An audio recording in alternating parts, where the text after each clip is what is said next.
Morning বন্ধুরা সবাইকে। আজকে চলে গেছি কিছু সবজি বাজার করতে। আর কি সবজি বাজার করব আপনাদের সবচেয়ে, এই যে লিচু এসেছে, লিচুটা অতটা ভালো নয় কিন্তু 300 টাকা কিলো, যার জন্য আমি নিইনি। সবজি কিনে আমি এই যে চলে এসেছি আমাদের রুমে। আর ব্যাঙ্গালোরে অ্যাকচুয়ালি সব জিনিসের দাম বেশি, সব জিনিসের দাম। লিচু আজকের শুকনো শুকনো লিচু 300 টাকা করে কিলো, ভালো লিচু হলে 450-500 টাকা করে কিলো।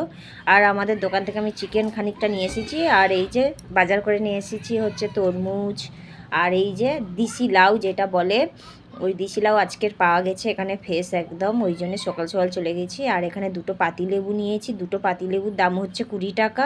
আর এই মেথি শাকের তাইটা হচ্ছে 40 টাকা। আর এই যে একটাই উচ্ছে নিয়েছি, উচ্ছের দাম হচ্ছে 80 টাকা করে কিলো।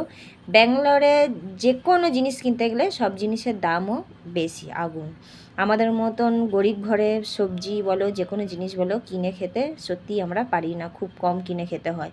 আর এই যে কিছু গরম মশলা, শসা, এগুলো আমি নিয়েছি। আর তরমুজটা আমি কেটে দেখছি, অনেক ভয় ভয় করে আমি তরমুজটা নিয়ে এসেছিলাম, যে এই তরমুজ, এইটুকুনি তরমুজের দাম 80 টাকা নিয়েছে, কিন্তু ভয় হচ্ছিল যে ভিতরে সাদা হবে কি লাল হবে। কিন্তু কাটার পরে দেখতেছি খুব একটা লালও না, আবার খুব একটা সাদাও না, ঠিকই আছে। যাই হোক, ভয় ভয় করে যা এনেছিলাম, এবার আমি আমার মেয়েকে দিয়ে দিচ্ছি, পরীকে।